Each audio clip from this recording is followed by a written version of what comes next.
Greenland was ignored for decades. Then suddenly it wasn't, and that tells you something changed. Unlike Iran, where oil sanctions and strategic pressure made the world sit up and take notice, Greenland looks empty on a map, white, frozen, remote. But in global power politics, Greenland is anything but empty. It is expensive, it is strategic, and it is becoming valuable in ways the world can no longer ignore.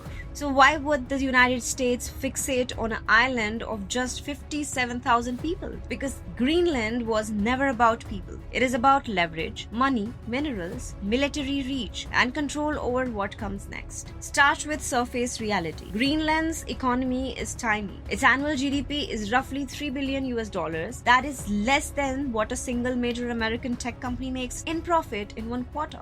Fishing runs the show. More than 90% of exports come from seafood. Shrimp alone brings in nearly half of export revenue. There is no real manufacturing base. Tourism exists. Geography and climate keep it capped. This is not an economy built to scale. And that weakness matters because Greenland does not survive on its own income. It survives on Denmark. Every year, Copenhagen transfers about 4 billion Danish kroner to the island, roughly $600 million US.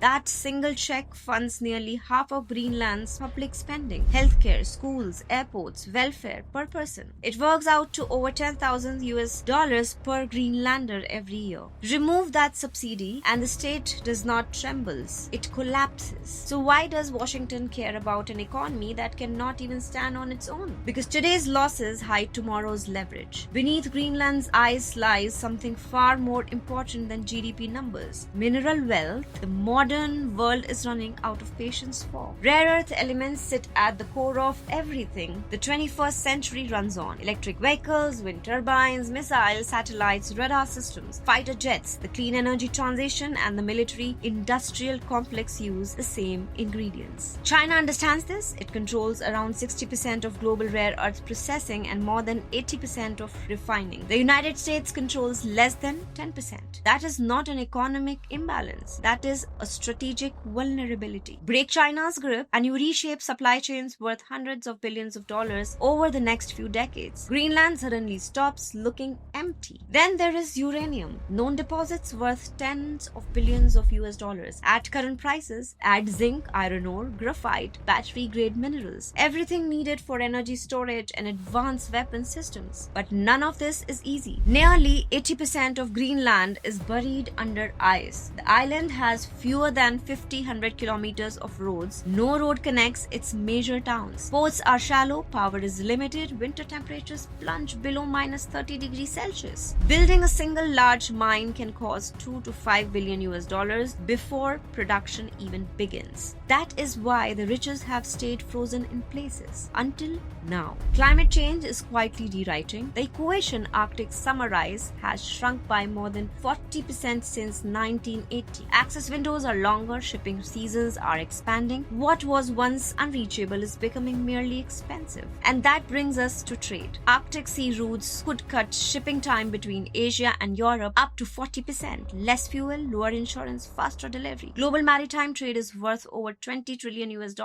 Divert even a fraction through the Arctic, an enormous value shifts hands. Greenland sits right along those emerging corridors because trade routes are not just commercial lanes, they are security lanes. The United States already operates the Pituffik space base in northwest Greenland. It is a critical node in America's ballistic missile early warning system. Radar coverage from Greenland detects threats minutes earlier than system based in mainland North America. Those minutes are not a convenience. They are survival. The U.S. missiles defense budget crosses $20 billion US annually. Arctic radar upgrades alone run into billions each cycle. And Washington is not alone up there. Russia has reopened more than 50 Arctic military bases. It runs over 40 icebreakers, many nuclear powered. The United States operates fewer than 5 heavy icebreakers. Russia has deployed hypersonic weapons in the Arctic. Weapons that slash reaction time and compress decision making into seconds. And then there is China.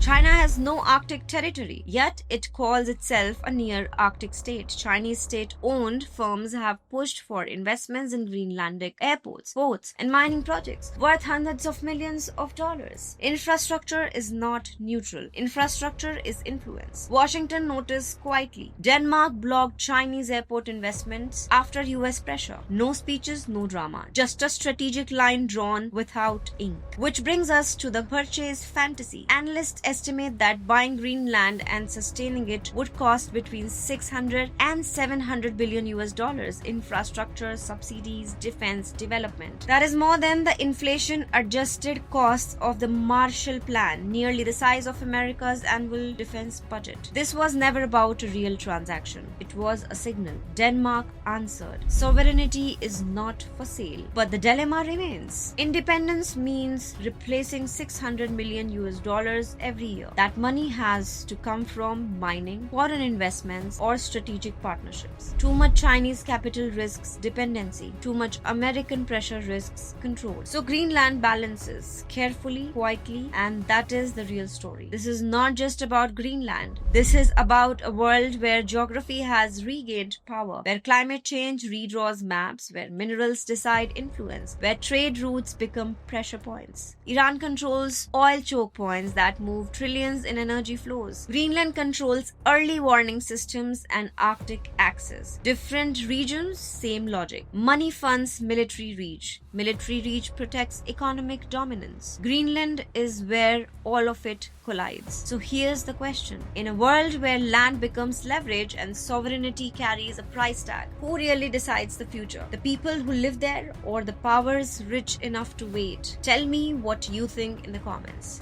This is Indu Tyagi and you are watching One Stats. Don't forget to like, share and subscribe. Stay tuned to One Stats for the news that matters.